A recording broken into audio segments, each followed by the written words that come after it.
출애굽기 20장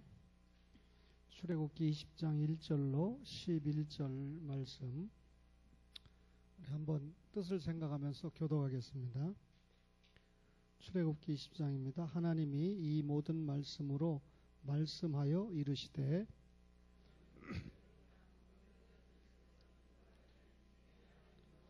너는 나 외에는 다른 신들을 내게 두지 말라.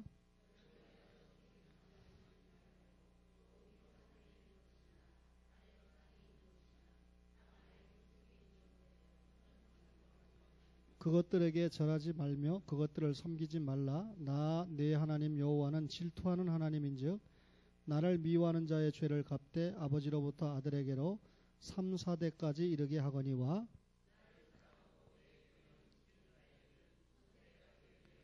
너는 내 하나님 여호와의 이름을 망령되게 부르지 말라. 여호와는 그의 이름을 망령되게 부르는 자를 죄 없다 하지 아니하리라. 엿새 동안은 힘써 내 모든 일을 행할 것이나 엿새 동안은 힘써 내 모든 일을 행할 것이나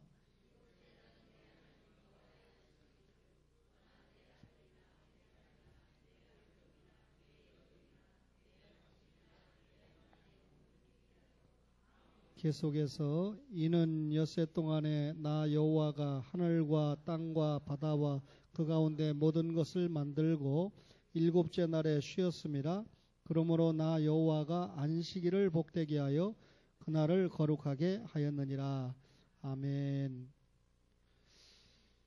성경은 하나님의 말씀인데 이 하나님의 말씀 속에 역사가 나타나죠.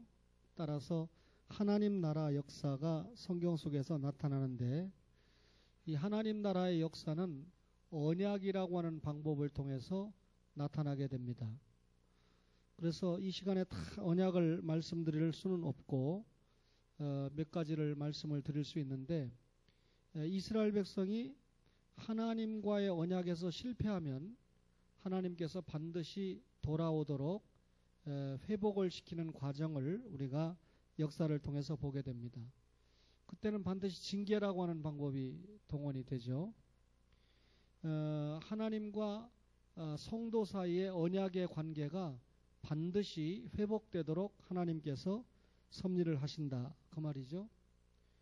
여러분 우리가 아브라함 언약을 생각할 때 하나님께서 하늘의 별과 같은 자손을 주겠다 그랬는데 가깝게는 이삭을 주겠다는 말이고 멀게는 후손으로 오시는 예수님을 아브라함을 통해서 보내겠다. 그런 약속입니다. 또 아브라함에게 땅을 주겠다 그랬는데 기업을 주겠다 그랬는데 그건 가나안 땅을 이야기한 것이죠.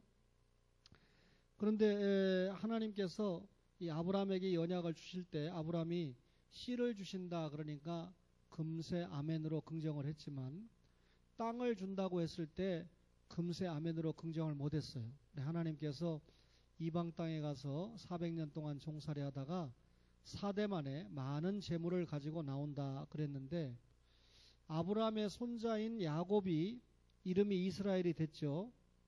이스라엘의 12아들 가운데 요셉이 11번째 아들인데 형들에게 팔려가지고 애굽에 갔지만 애굽의 총리가 되지 않았습니까?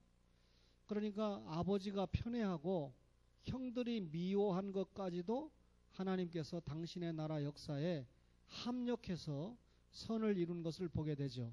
요셉이 결국 팔려갔지만 애굽의 총리가 돼서 세계적인 기근을 통과하게 하면서 이스라엘 백성들이 기근에 죽지 않도록 따라서 하나님께서 아담에게 약속하고 아브라함에게 약속한 예수님께서 이 땅에 오시는데 지장이 없도록 요셉을 한 시대 사용해 주셨던 것입니다.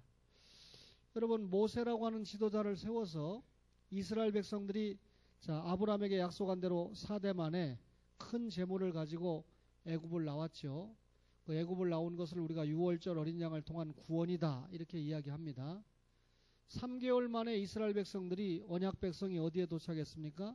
시내산에 도착을 했습니다. 그 시내산에 도착했을 때 하나님께서 이스라엘 백성에게 주신 언약이 시내산 언약, 모세 언약이죠. 다른 말로 성격으로 정의를 하면 부부 언약입니다. 그렇죠? 그런데 오늘 20장 1절에 보니까 2절에 나는 너를 애굽 땅 종되었던 집에서 인도하여 낸 내 하나님 여호와니라. 자, 하나님이 이스라엘 백성을 종되었던 집에서 인도해 냈다. 이걸 뭘 받았다고 그러죠? 구원받았다. 구원받은 이스라엘 백성들에게 1계명 3절 나 외에 다른 신 내게 두지 말라. 자, 구원받고 난 다음에 10계명 줬습니까? 아니면 10계명을 줘서 이스라엘 백성들이 지키니까 구원을 주셨습니까? 구원받고 난 다음에 10계명을 주셨습니다. 그러니까 율법을 지켜서 구원받은 것은 결코 아닌 거죠. 그러면 이 10계명을 받았던 이스라엘 백성들이 여러분 하나님 앞에 약속을 받게 되는데 여러분 19장 5절을 보세요. 19장 5절에 보니까 세계가 다 내게 속하였나니 너희가 내 말을 잘 듣고 내 언약을 지키면 너희는 모든 민족 중에서 누구의 소유가 된다? 내 소유가 된다. 그러면 이스라엘 백성들이 하나님의 소유가 될 때 뭘 지켜야 됩니까? 언약을 지켜야 됩니다. 그렇죠? 하나님께서 주신 언약을 잘 지키면 특별한 소유가 되는데 특별한 소유가 되는 사람들에게 두 가지가 따라옵니다. 소명이 따라오는데 하나는 6절에 보니까 19장 6절에 제사장 나라가 되는 거예요. 너희가 내게 대하여 제사장 나라가 되며 그랬습니다. 여러분 시내산에서 맺은 언약을 우리가 부부 언약이다 그렇게 이야기하잖아요. 잘 아시잖아요. 하나님은 남편이고 이스라엘 백성은 아내가 됩니다. 그러면 아내는 결혼하면 어떻게 되죠? 아이를 잉태해야 되죠. 그리고 아이를 출산하면 어떻게 됩니까? 양육을 해야 됩니다. 그럼 이스라엘 백성들이 제사장 나라가 된다는 말은 뭡니까? 여러분 아이를 잉태하고 아이를 낳고 그 다음에 아이를 양육한다. 무슨 말이죠? 세계 만민에게 제사장 나라가 돼서 예수 믿지 않는 사람들에게 예수 믿게 해서 하나님의 자녀가 되게 하는 선교 사명을 감당하는 것이 제사장 나라입니다. 그러니까 이스라엘 백성이 하나님의 소유가 됐을 때 첫 번째 소명이 뭡니까? 제사장 나라가 되는 거예요. 여러분과 저가 하나님의 특별한 소유가 됐을 때 첫 번째 소명이 뭡니까? 하나님 앞에 제사장 나라의 사명을 감당하는 거죠. 두 번째는 뭡니까? 이스라엘 백성들에게 두 번째 요구되는 것은 거룩한 생활이에요. 6절에 보니까 19장 6절에 거룩한 백성이 되리라 그랬습니다. 여러분 이 거룩한 백성이라는 것은 하나님의 자녀답게 성결하게 사는 것이죠. 여러분 하나님이 남편입니다. 이스라엘 백성 성도가 아내입니다. 남편과 아내 사이에 뭐가 지켜져야 됩니까? 순결이 지켜져야 되는데 하나님은 불변하시는 분이기 때문에 약속하시면 전혀 안 지키는 법이 없어요. 근데 누가 무너집니까? 이스라엘 백성이 무너지는 거죠. 여러분 성경 역사를 통해서 보면 이스라엘 백성들이 우상 숭배를 했는데 이 우상 숭배하는 것을 뭐라 그럽니까? 영적으로 간음했다. 그렇게 설명하지 않아요? 그러니까 이스라엘 백성들이 결국 시내산 언약을 파기했습니까? 안 했습니까? 하나님께서 주신 부부 언약을 하나님이 파기한 것이 아니라 이스라엘 백성이 파기를 한 거죠. 그럼 이 시간에 시내산 언약과 제목이 뭡니까? 하나님 사랑이다 그랬는데 오늘은 1계명부터 4계명까지만 보려고 그러니까 1에서 4계명이 뭡니까? 하나님 사랑이잖아요. 5계명에서 10계명은 이웃 사랑이잖아요. 시내산 언약과 하나님 사랑인데 시내산 언약의 핵심은 뭡니까? 10계명이잖아요. 자, 하나님께서 이스라엘이라는 백성을 선택했죠. 그죠? 그러니까 종교적인 관계에서 하나님의 선택받은 백성입니다. 하나님은 세계 만방 가운데 이스라엘이라는 나라를 만들어서 하나님 나라를 확장시키기 원했죠. 그러면 이스라엘은 정치적인 면에서 볼 때 여러분 세상 많은 나라 가운데 하나의 나라고 언약적 종교적인 입장에서 볼 때 하나님의 백성입니다. 그러니까 이런 이스라엘을 총체적으로 다스릴 수 있는 헌법을 주셨는데 그게 10계명이라고 그랬죠. 그리고 이스라엘 나라를 다스리는 법이 시민법입니다. 사회법입니다. 그리고 이스라엘이 하나님과의 관계에서 종교적인 관계에서 지켜야 될 법이 제사법, 다른 말로 의식법이라고 이야기를 했죠. 그러면 이스라엘 나라나 이스라엘의 이 종교적인 민족 관계에서 전체에 다 해당돼서 지켜야 될 법이 뭡니까? 십계명이라고 하는 헌법입니다. 그렇죠? 그러니까 십계명은 율법의 핵심이 되는 거죠. 여러분, 이 십계명은 우리가 하나님에 대한 의무와 사람에 대한 의무를 집대성한 것이 십계명이에요. 그래서 1에서 4계명은 하나님 사랑, 5에서 10계명은 이웃 사랑이죠. 그러니까 하나님과 이스라엘의 관계를 정확하게 짚어준 것이 십계명입니다. 여러분, 십계명은 우리가 겉으로 볼 때는 제가 계명이라고 하는데 겉으로 볼 때는 계명이지만 율법이지만 십계명의 내면을 보면 언약입니다. 왜 이렇게 여러분에게 말씀을 드릴 수 있느냐 하면 십계명을 담은 두 돌판을 여러분 십계명이 담겨져 있는 두 돌판을 담은 궤를 뭐라고 그러죠? 법궤, 증거궤, 다른 말로 뭐라고 하죠? 언약궤. 그러면 십계명이 거기 담겨 있기 때문에 언약궤다 이렇게 이야기를 하죠. 그 다음에 여러분 이 십계명을 담은 책을 출애굽기 24장 7절에만 살짝 눈여겨보시면 24장 7절에 보면 뭘 가져다가 백성에게 낭독해요? 언약서를 가져다가. 십계명이 담긴 이 책을 언약서다 이렇게 얘기했어요. 열왕기하 23장 21절에는 언약책이다 그랬고, 여러분 출애굽기 34장 28절을 보세요. 출애굽기 34장 28절에 보니까 모세가 여호와와 함께 40일 40야를 거기 있으면서 떡도 먹지 아니하였고 물도 마시지 아니하였으며 시작 여호와께서는 언약의 말씀 곧 십계명을 그 판들에 기록하셨더라. 십계명을 무슨 말씀이라고 그랬어요? 언약의 말씀이다. 신명기 9장 9절에 보면 언약의 돌판이다 이렇게 말씀합니다. 그러면 십계명이 단순하게 계명이나 율법 정도가 아니라 하나님과 이스라엘 백성 사이에 맺은 뭐라는 거예요? 언약이다 그 말이죠. 그러면 이스라엘 백성들이 그 언약을 지키면 제사장 나라가 되고 언약을 지키면 거룩한 백성이 되고 그렇죠? 그런데 이미 선택받은 백성인데 언약을 안 지키면 하나님이 두들겨 패서라도 언약을 지키는 자리로 돌아오게 하고, 언약을 지키면 오늘 20장 6절에 나를 사랑하고 내 계명을 지키는 자에게는, 나를 사랑하고 내 계명을 지킨다는 말은 뭡니까? 언약을 지키는 자에게는 천대까지 은혜를 베푼다 라고 말씀을 한 겁니다. 그러면 언약의 말씀이에요 십계명이. 그러면 이 십계명 가운데 1계명부터 4계명은 대신관계의 언약인데, 그렇죠? 1에서 4계명은 하나님과의 관계에서, 5에서 10계명은 사람과의 관계에서 지켜야 될 이 언약인데, 이 대신관계의 계명이 언약의 성격이 농후하죠. 왜냐하면 하나님 사랑은 뭡니까? 신앙입니다. 이웃 사랑은 뭡니까? 신앙은 아니잖아요. 부모를 공경하거나 여러분 살인하지 않거나 간음하지 않는 건 신앙은 아니거든요. 신앙에 근거한 생활이죠. 그러나 나 외에 다른 신을 위하지 말라, 우상 만들어 섬기지 말아라, 여호와의 이름 망령되이 일컫지 말아라, 안식일 지켜라, 이건 신앙이거든요. 그러니까 하나님과의 관계에서 지키는 이 1에서 4계명은 언약은 10계명까지가 다 언약이지만 1에서 4계명은 언약의 성격이 더욱더 농후하고 강하다 그 말입니다. 그럼 1계명이 뭐죠? 너는 나 외에는 다른 신들을 내게 두지 말라. 3절에 그랬습니다. 예배의 경배의 대상은 누구뿐이다? 하나님뿐이다. 그런데 여기 청년 여러분, 너는 나 외에는 다른 신들을 두지 말라. 그러니까 하나님이라는 신이 있고 다른 신이 있다 그 말 아닙니다. 여기 다른이라고 하는 말을 헛된이라고 번역을 해주면 훨씬 좋았을 텐데, 여기에 이 원어 다른이라고 하는 뜻은 헛된이라는 뜻입니다. 혹은 이상한이라는 뜻입니다. 그러니까 너는 나 외에는 헛된 신 두지 마.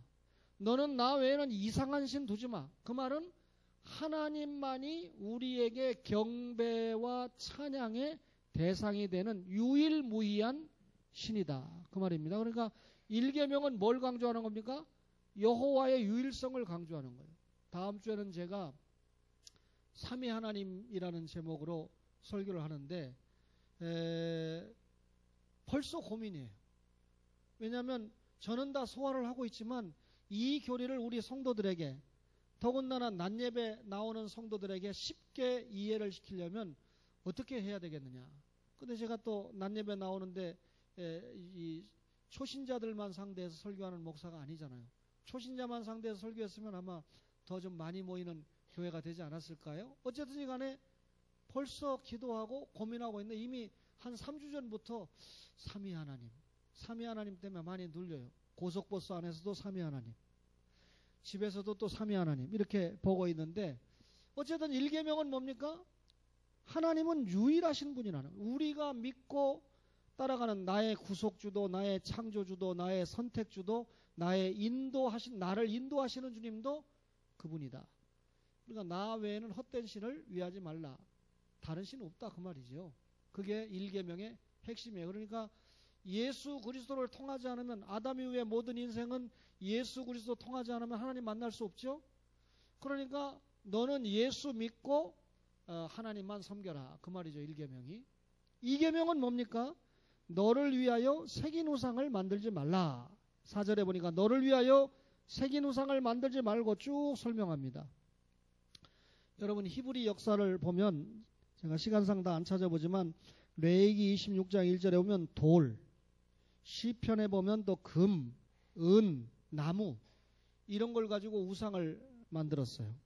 여러분 그 돌을 가지고 혹은 금을 가지고 혹은 은이나 나무를 가지고 신을 섬기는 거예요. 제가 잘 아는 분이 남편과 함께 회갑을 맞이해서 대만을 갔어요. 근데 내가 이분을 좀 전도하고 싶은데 사람은 참 좋은데, 그래서 제가 이 전도를 하려면 어떻게 해야 됩니까? 카톡. 이게 좋잖아요.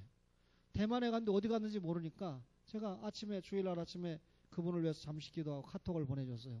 남편과 함께 여행이 참 행복하시기를 바랍니다. 누가 자기한테 보내주겠어요? 네, 가는 길 오는 길 구경하는 길 다 안전하고 행복한 시간 되라고 제가 기도했습니다. 그래놓고 제가 관심을 또 보이기 위해서 그 대만을 상징할 수 있는 뭘 본 게 있으면 사진 한 장 보내주시죠. 제가 뭐 사진 보고 싶어서 보내달라고 했겠어요? 그분하고 대화를 조금 더 하려고. 그러니까 뭔가 사진을 한번 보내줬는데 이 대만의 무슨 신이 쓰는 왕관을, 뭐 그림이 왔는데 뭔지 내가 잘 이해가 안 가는 거예요. 조금 있다가 자기가 본 것을 또 설명을 해줘서 보니까 이 대만의 이 왕들이 이 신처럼 섬기는 특별한 이 모양의 이 사진을 찍어서 보냈더라고. 여러분 사람들은 뭔가 이렇게 만들어서 섬기는 것을 좋아하거든요. 근데 여러분 무슨 이 박정희 동상을 만든다 그러면 동상이라는 건 구리로 만든 걸 얘기하잖아요. 근데 여러분 링컨 같이 이렇게 상은 동상이 아니고 석상이잖아요. 그거는 이 대리석으로 만들어서 한 거니까. 근데 그것도 사람들이 다 동상이라고 그냥 이야기를 하거든요. 근데 어쨌든 간에 심리적으로 이런 것을 만드는 것은 그 사람을 높이고 그 사람을 섬기게 하려는데 목적이 있는데, 하나님께서는 절대 나를 위해서는 그런 거 가지고 새긴 우상을 만들지 말아라 그랬습니다. 근데 여러분 이 불로 떼가지고 주조해가지고 만드는 것도 있는데, 특별히 히브리 역사의 사람들이 하나님이라고 하는 모형을 새겨서 만드는 것이 많기 때문에 이렇게 말씀을 하면서 절하지도 말고 섬기지도 말라 그랬어요. 여러분 사람들이 우상을 왜 만들어 섬깁니까? 그죠? 지금은 이제 주님이 들어가고 있어서 참 감사한데, 뭐 제가 생각할 때 용서하세요. 이만성 성도님이나 박광성 성도님이 어쨌든 주님을 영접하리라고는, 또 교회에 나오리라고는 꿈에도 생각하지 못할 그런 상황입니다. 지금도 솔직히 저희 이모는 교회 왜 가냐 간다잖아요. 그 조카가 목사니까 한번 가보라고. 자기도 나올 만한데 남편이 가는 것까지 발목 잡아서 자기 불교 신자다 이거죠. 한 집안에서 누구는 교회 가고 누구는, 그러니까 조카가 목사니까 이혼하자 소리는 안 하는지 몰라도 어쨌든지 간에 하여튼 교회 가는 걸 방해한다는 거예요. 근데 저희 사촌을 보면 제가 한 번 더 이야기하지만 여기 주머니에 뭐 봉투가 많아요. 항상 보면. 그래서 사촌들은 솔직하게 돈은 많은 집안이니까 돈이 많아가지고 여기다가 돈을 많이 넣고 다니는가 보다. 그래 봤는데 나중에 보니까 우리 큰어머니가 무슨 부적, 무슨 부적, 무슨 부적, 무슨 부적, 종류도 여러 가지, 돈 버는 부적, 뭐 하는 부적, 뭐 하는 부적 해서 넣고 다니는 거예요. 보니까. 그러니까, 야, 제가 이제 알았죠. 야, 이거 대단하구나. 그런데 이 벽에도 보니까, 벽에 밑에도 가서 보니까 부적이 여러 개가 들어가 있어요. 한 개가 들어간 게 아니고. 그러니까 여러분, 그런 그 부적을 가지고 다니는 이유가 뭡니까? 또 부모가 이렇게 넣으니까 또 순종한다고 넣고 다니는 이유가 뭡니까? 자기 복 받는다. 그게 있어야 복을 받는다는 거 아닙니까? 그죠? 그게 있으면 대학을 붙는다든지, 그게 있으면 사업이 잘 된다든지, 그죠? 그게 있으면 뭐 장가를 잘 간다든지, 뭐 그러니까 우상을 만드는 이유는 구복이에요. 자기가 복 받기 위해서. 그래서 신약에서는 뭐라고 그랬냐면 우상은 곧 탐심이다. 하나님보다 더 귀하게 여기는 것이 있으면 그것 자체가 우상이 된다라고 얘기했던 거죠. 이 계명에 절하지도 말고 섬기지도 말라. 이 말은 한마디로 말하면 너 우상의 노예가 되지 말아라. 노예가 되고 종이 돼도 하나님의 종이 되고 주님의 종이 돼야 살 길이 있는 거지 우상의 종이 돼서는 안 된다. 그 말이죠. 세 번째 계명이 뭡니까? 너는 내 하나님 여호와의 이름을 뭐라고요? 망령되이 부르지 말라. 7절이죠. 너는 내 하나님 여호와의 이름을 망령되게 부르지 말라. 그랬습니다. 여러분, 하나님의 본명이 뭡니까? 여호와예요. 스스로 있는 자잖아요. 그런데 실질적으로 야곱이라고 하는 조상이 창세기 32장 29절 볼래요? 창세기 32장 29절에 보면 뭐라고 그랬습니까? 이름을 물었어요. 창세기 32장 29절인데 뭐라고 그랬습니까? 창세기 32장 29절입니다. 함께 읽어볼까요? 시작. 야곱이 청하여 이르되 당신의 이름을 알려주소서. 그 사람이 이르되 어찌하여 내 이름을 묻느냐 하고 거기서 야곱에게 축복한지라 그랬습니다. 하나님이 야곱이 이름 묻는데 이름 가르쳐줘요? 안 가르쳐줘요? 안 가르쳐줘요. 이거 가르쳐줬다고 찾아오는 분 있으면 제가 연말에 시상하겠습니다.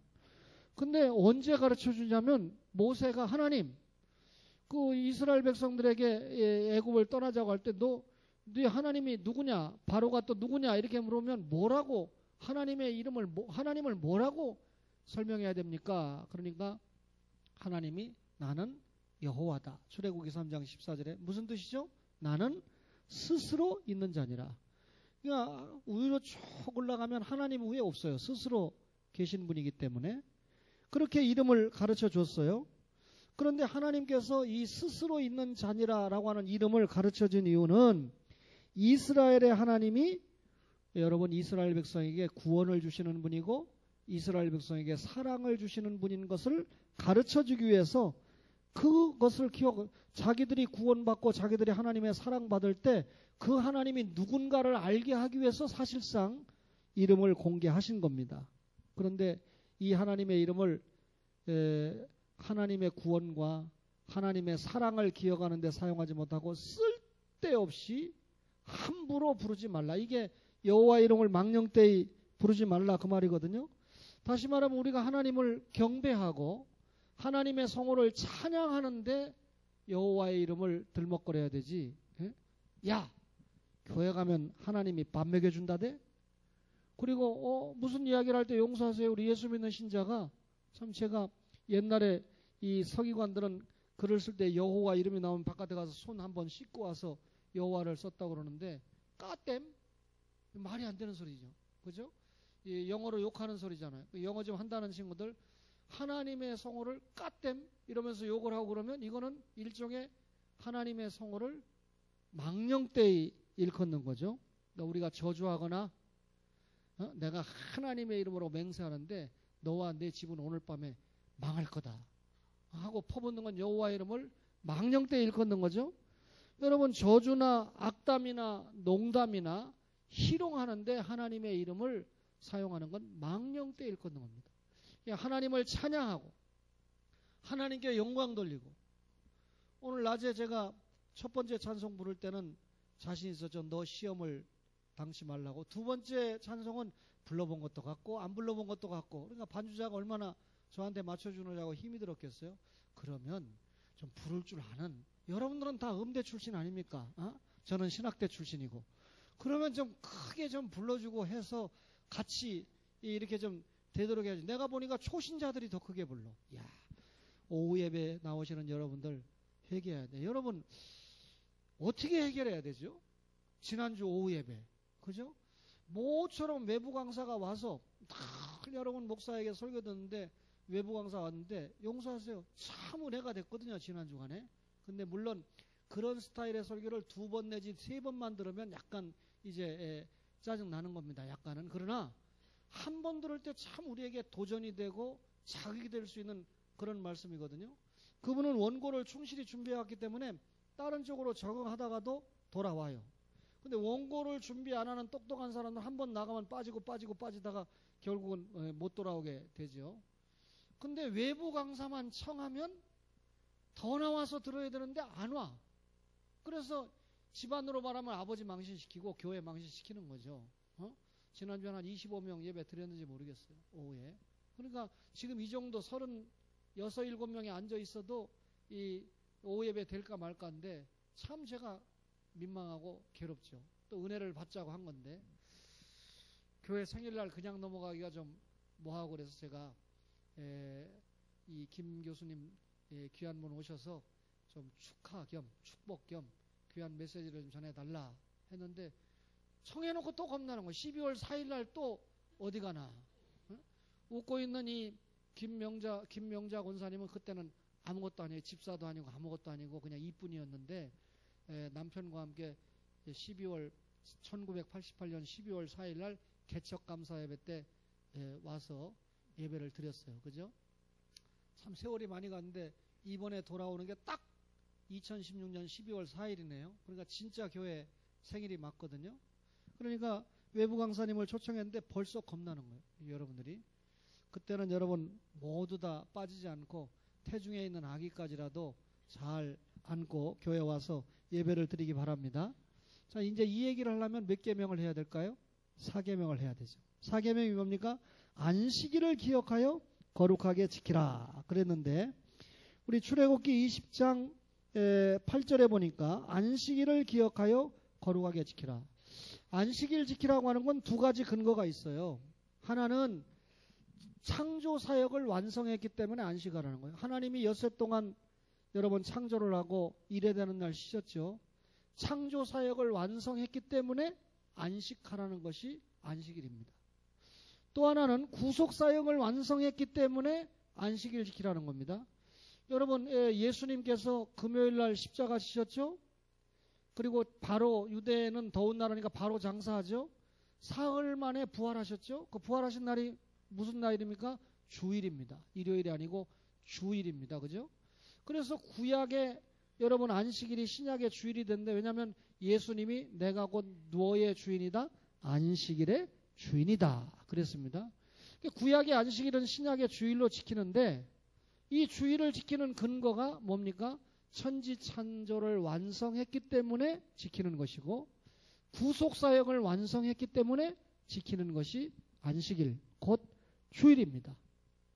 그렇다면 이 안식일 지키라고 하는 게 제 말이 아니고 20장 8절에 안식일을 기억하여 그것도 거룩하게 지키라 라고 하는 말은 하나님의 명령이죠. 여러분이 주일을 지키는 것이 어떤 교회가 결정을 했거나 회의가 결정을 해서 지키는 것이 아니고 여러분과 저를 창조하시고 선택하시고 구속하신 하나님께서 명령하기를 너 안식일 지켜라. 너 주일 지켜라. 이렇게 말씀했잖아요. 다시 말합니다. 천지 창조를 완성하고 안식하셨기 때문에 안식일 지켜야 되고 그 다음에 예수님이 구속사역을 완성했기 때문에 안식일을 지켜야 되는데 예수님이 안식일의 주인이기 때문에 안식일은 신약의 곧 뭐다? 주일이다. 그랬습니다. 여러분 원래 사람이요 영원한 안식의 축복을 받았거든요. 아담이 범죄 타락하기 전에는 에덴 동산에서 말 그대로 영원한 안식이에요. 그런데 아담이 범죄 타락함으로 말미암아 우리가 여러분 죄 때문에 하나님과의 관계가 단절되고 이는 곧 영원한 안식의 축복에서 벗어났잖아요. 그러면 이 영원한 안식을 회복하는 비결이 뭐뿐입니까? 여자의 후손의 십자가 보혈 외에는 다른 길이 없었습니다. 따라서 여러분 예수님의 십자가와 부활을 믿어야 천국에서 이 영원한 안식, 금세는 말할 것도 천국에서 영원한 안식을 회복하는 거 아닙니까? 따라서 여러분 이 주의를 지켜야 되는 이유가 뭡니까? 영원한 안식을, 그러니까 안식의 은혜를 입었기 때문에 주의를 지켜야 되는데 이 안식의 축복을 잃어버렸을 때 여자의 후손의 십자가와 부활을 통해서 하나님의 일꾼이 되고 안식의 축복을 누리게 되니까 결국 예수님이 부활하신 주일 안식일을 지켜야 되는 거죠. 이게 하나님의 명령이기 때문에 우리가 지켜도 그만 안 지켜도 그만 그게 아니죠. 안식일을 지켜라, 주일 지켜라. 이건 하나님의 명령이기 때문에 지켜야 되는 거죠. 그러면 여러분 안식일을 이제 주일로 바꾸어서 주일의 의미를 우리가 깨달아야 됩니다. 간단하게 말씀드리면 주일은 기념의 날이죠. 그죠? 여러분 주일이 뭘 기념하는 겁니까? 여러분 주일날 오늘 교회 와서 여러분 뭘 기념합니까? 첫째는 천지 창조 사역을 기념하는 거예요. 하나님이 천지 창조하신 사역을 기념하는 날이 주일이에요. 두 번째는요. 이스라엘이 종되었던 애굽에서 구원받은 것을 기념하는 날이 주일이에요. 그러면 여러분 여쭤보겠습니다. 천지 창조도 중하지만 이스라엘의 입장에서는 뭐가 더 중합니까? 구원받은 게 더 중하거든요. 신약 성경의 경우에 예수님 믿고 구원받고 부활한 것을 기념하는 날이 주일입니다. 한마디로 말하면 주일은 창조 역사를 기념하고 하나님의 구속 역사를 기념하는 날이 주일이에요. 예수 믿는 신자가 하나님의 창조, 안식을 기억하고 하나님의 구원, 여러분 이 영생의 축복을 생각하면서 기념하는 날이 주일이다. 기념하기 위해서 안식일을 지켜야 되죠. 축복의 날입니다. 안식일은 축복의 날. 이 날을 복되게 하사 그랬죠. 여러분 우리가 복이라고 하는 말은 발라크라고 그랬잖아요. 자꾸 뭐 예수 믿고 나보고 우리 아들 뭐 잘되게 좀 기도 좀 해달라고 그래서 뭐 우리 교인도 나보고 그런 기도 안 하는 부탁 안 하는데 어떤 교인이 그렇게 얘기해서 내가 아들이 공부 많이 했으면 합격할 거고 잘 볼 거고 공부 안 했으면 저기 하는 거죠. 내가 그렇게 이야기가 사실이잖아요. 오히려 목사님 우리 아들이 공부한 거 시험 볼 때 잊어버리지 않도록 하다가 1번부터 싹 밀려 써가지고 나중에 점수 안 나오는 그런 실수 안 하도록 기도해 주세요. 그러면 이분은 좀 믿음이 있구나 제가 그렇게 인정해 줄 수 있어요. 발락이라고 하는 게 무슨 말이냐면 무릎 꿇는다 그 말이잖아요. 그러니까 주일날 우리가 하나님 앞에 무릎 꿇는다 이 말은 하나님 앞에 예배하고 하나님 앞에 찬송하고 하나님 앞에 기도하는 것 자체가 뭐다? 축복이라는 우리에게. 그래서 주일은 축복의 날입니다. 여러분과 저가 마음껏 예배하고 마음껏 찬양하고 마음껏 기도하고 이게 축복의 날이다. 그 말이죠. 주일은 성별의 날입니다. 거룩하게 지키라 그랬죠. 그렇죠? 여러분 특별히 구별된 날인데 구약 성경을 읽어오면 창세기부터 말라기까지 거룩이라고 하는 말이 830번 나옵니다. 그러니까 하나님의 사람에게 요구되는 것이 거룩인데 여러분 주일은 으뜸되는 날이죠. 여러분 오늘이 한 주간이 시작되는 날이에요. 착각하기를 월요일이 시작되는 날이다 이렇게 생각하면 안 돼요. 주일날 예배와 말씀을 통해서 강력한 영육간의 힘을 얻고 그 힘을 기반으로 월요일부터 토요일까지 엿새 동안 열심히 살고 다시 또 주일날 와서 힘을 얻고 엿새 동안 열심히 사는 것이 그러면 주일은 무슨 날입니까? 제일 가는 날이죠. 주일은 으뜸되는 날이죠. 따라서 주일은 말 그대로 여호와의 날입니다. 주일입니다. The Lord's Day입니다. 내 날이 아니죠. 사람의 날이 아니죠. 따라서 주일은 우리가 주일이다. 많은 날 가운데 많은 날이 다 주님의 날이지만 그 가운데 특별히 안식일 주일을 여호와의 날이라고 구별한 것은 이 날은 성별의 날이다. 그러니까 우리가 거룩하게 지켜야 되는 날이다. 다시 말하면 불신자와 구별되는 날이다. 불신자는 어디 가는 날이죠? 세상에서 빠져 있는 날이지만 예수 믿는 신자는 확실하게 시간도 공간도 몸도 마음도 성별되는 날이 주일이다. 그 말이죠. 주일은 승리의 날입니다. 이미 말씀드렸지만 하나님께서 창조하실 때 첫째 날, 둘째 날, 셋째 날 보시기에 뭐라고요? 좋았더라. 보시기에 좋았더라. 그럼 하나님의 창조에 실패입니까? 성공입니까? 성공이에요. 승리의 날이죠. 예수님께서 십자가에 죽으셨지만 여러분과 저를 구원하기 위해서 사흘 만에 부활하셨습니다. 예수님이 사망을 깨고 무덤을 깨고 사흘 만에 부활하셨습니다. 그렇다면 무슨 날입니까? 승리의 날이죠. 부활하신 날이니까 주일은 승리의 날이다. 천지 창조가 끝난 승리, 구속사역이 완성된 승리, 이 날이 주일입니다. 따라서 주일은 승리의 날이자 으뜸 가는 날이고 시작의 날이다. 그 말이죠. 그렇다면 하나님의 명령이 안식일을 지키라는 거고 하나님의 이 명령뿐만 아니라 이 날의 의미가 기념의 날이고 축복의 날이고 성별의 날이고 승리의 날이라고 그러면 이 날은 어떻게 합니까? 자, 안식일을 기억하여 어떻게 지키라고 그랬습니까? 거룩하게 지키라 그랬죠. 그 밑에 쭉 있는 말씀을 다 요약을 해서 안식일은 주일은 온전히 지켜야 됩니다. 이사야 56장 2절에 안식일을 지켜 더럽히지 아니하며 그 손을 금하여 모든 악을 행치 아니하여야 하나니 그랬습니다. 주일에는 세속적인 일을 금해야 됩니다. 말하자면 노동을 금해야 되죠. 거의 빠지지 않던 성도가 오늘 교회를 못 나왔어요. 그래서 제가 그분을 우리 교회로 보내준 분에게 물었더니 사진을 하나 보냈어요. 지금 모처럼 공사를 맡아가지고 주일날 공사하라고 그래서 이거 뭡니까? 그거 이 깨는 거, 이거 돌 깨는 거 같은 그 기중기 같은 걸 가지고 가서 그분이 지금 건물 철거 작업을 하고 있는 사진을 찍어서 보냈더라고요. 근데 내가 거기다 대고 당신 말이야 주일 똑바로 잘 지켜야 복 받는 거야. 그러면 이분은 못 알아듣는 얘기잖아요. 아직 초신자니까 주일을 지키는 게 뭔지도 모르니까 그래서 공사 맡았군요.